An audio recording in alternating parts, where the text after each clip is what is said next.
concerned that if they can get one and when they're here illegally, what's going to happen if they present that license when they get stopped at a roadblock or if they're writing a check at a grocery store. I can tell you, if you're writing a check at a grocery store and they ask to see your driver's license before taking the check, not that very many places still take checks anywhere, they're not going to give a rat's ass what kind of license it is as long as the name matches the name on the account, because they just want your money. And as far as what's going to happen at the police roadblocks, if that's going to be your question, well, unless it's an ICE roadblock and they're looking to round up peaceful illegal aliens, which has not been a priority for this administration, then you're not likely to have anything to be concerned about. Of course, anytime anyone is being oppressed in any imagined fashion, who rides to the rescue? Here comes the American Civil Liberties Union. In this particular case, it's the ACLU of North Carolina, and they take issue with this designation too. Why? Well, to quote what they had put in the article, North Carolina should not be making it harder for aspiring citizens to integrate and contribute to our communities by branding them with a second-class driver's license. This coming from an ACLU attorney, Raul Pinto. There is simply no reason for officials to stigmatize people who are in the U.S. legally with an unnecessary marker that could lead to harassment, confusion, or racial profiling. Okay, I would agree if they were in the U.S. legally. But from what I've seen in this article, we're talking about people that are not here legally, hence the no legal status. If you are here legally, you have a legal status. So look at how they're even framing the very argument. A typical so-called progressive bait and switch. We're going to show you one thing, we're going to tell you something else, and we're going to make you feel bad for these poor, oppressed people who are not here legally. Look, if you're here and you love this country, great. Become a citizen. Do it the right way. Come here the right way. I have said it a million times on other broadcasts here and on other shows when I've been a guest and whatever, that what makes America great is its people. The overwhelming majority of us, ladies and gentlemen, have immigrated here for one point or another. Yeah, my people immigrated here long time ago. What you would call a natural-born citizen at this point in time. Yes, yay, great. But I hold no prejudices towards anyone who wants to come here for a better life, who wants to come here because they want to be American. Now, if you want to come here to work, but you don't want to become an American, well, you know what? We have a system for that too. We give out green cards. There's a legal way to become here as a resident immigrant worker. You don't have to become. And if you can come here and get your little piece of the American pie, maybe you'll decide after coming here that you do want to become a citizen. That's fantastic. But if you're just sneaking across borders and you have no interest in becoming a citizen, and you're just trying to steal part of our resources and send it back to a homeland that desperately needs it, we have legal apparatus for foreign aid too, a lot of which I think we need to do away with. That's another topic for another day. Point still being, if you're not here legally and you have no interest in becoming legal here, then I have no sympathy towards you being stigmatized. Especially when there's no evidence that there'd be any real harassment or confusion. And it seems to me like the racial profiling you're talking about is pretty much imagined in this particular instance, because we're talking about a driver's license. Not all that many opportunities in the modern world where you're going to have to show that to anybody. You're just not. And when you do have to show it to somebody, it's not going to be anybody who cares. Anyway, almost from the moment President Barack Obama, a.k.a. the Occupier, announced the program in June, states across the country grappled with how and whether to issue driver's license to those granted a legal presence. The U.S. Department of Homeland Security has said that it's up to officials in each state to make their own determination about what to do. Many states, such as Oregon and Georgia, have announced that they will grant driving privileges to those eligible. Okay, no surprise there, no big deal. In Arizona, where Republican Governor Jan Brewer has pledged that DACA use will not get driver's licenses, the state's DMV still lists federal work permits among the documents making people eligible for one. The issue is especially politically charged in North Carolina, where current state law ordains a driver's license will be issued to anyone who holds valid federal documentation of their legal presence in the United States. The office of the state's Democratic Attorney General, in an opinion last month, said that under federal law, DACA participants have a legal presence, even if they do not have lawful status.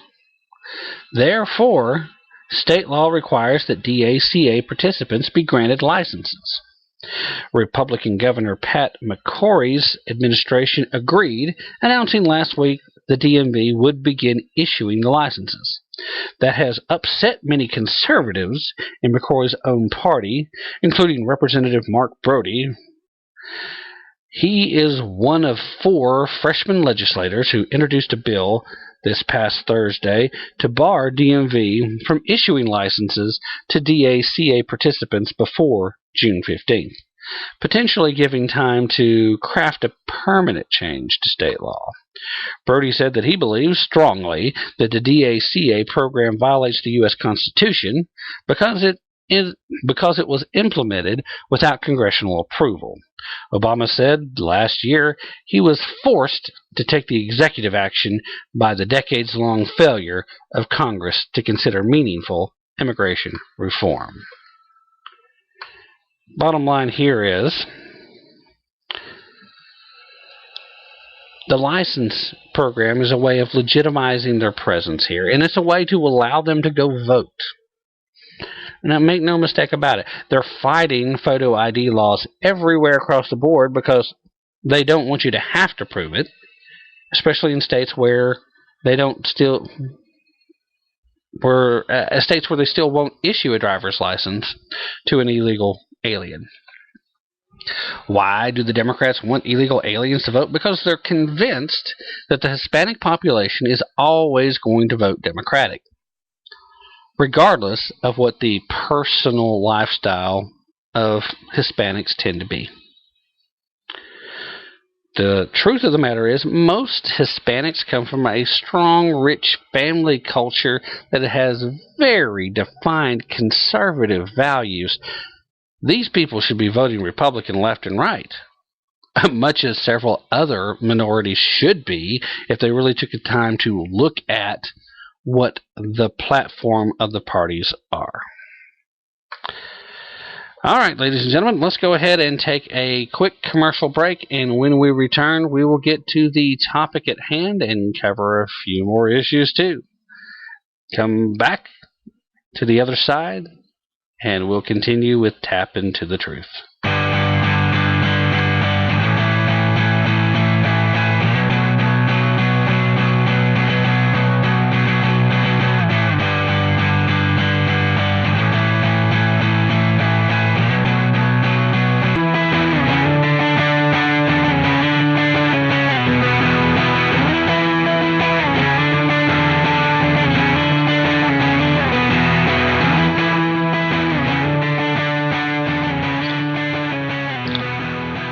Ladies and gentlemen, welcome back to Tap Into the Truth. Thanks for hanging with us through the commercial break. And now we are back. Basically, I put the title of today's show, won't defend marriage fights for contraception. And I did that because it's, of course, been announced that Obama is now filed, or he's had filed, a friend of the court brief trying to question the constitutionality of the Defense of Marriage Act. Again, an obvious attempt to destroy the fabric of the family unit. If you don't believe that marriage should be defined in a certain way, that's fine. I personally don't believe that what they're talking about as marriage is what religious conservatives see marriage as being anyway. Because all we're really talking about is a legal status, which means they're granting a specified type of civil union. That's why I didn't think that these civil unions between homosexual couples in states had any real legal difference from marriage or not. Now, again, don't get me wrong, I do understand and firmly support people who want to fight for the definition of marriage being between a man and a woman, because they are fighting against the concept of the destruction of the family unit. Part of why we've seen our society falling by the wayside has been the destruction of the family unit. We have people that work for welfare departments across the country that are now trained and evaluated based on the fact not how quickly they get people back on their feet and off the program, but by how much stuff they can get for their people. And I've been told this. I've had both of my wives told this, because yes, I have been married and got divorced and am married again.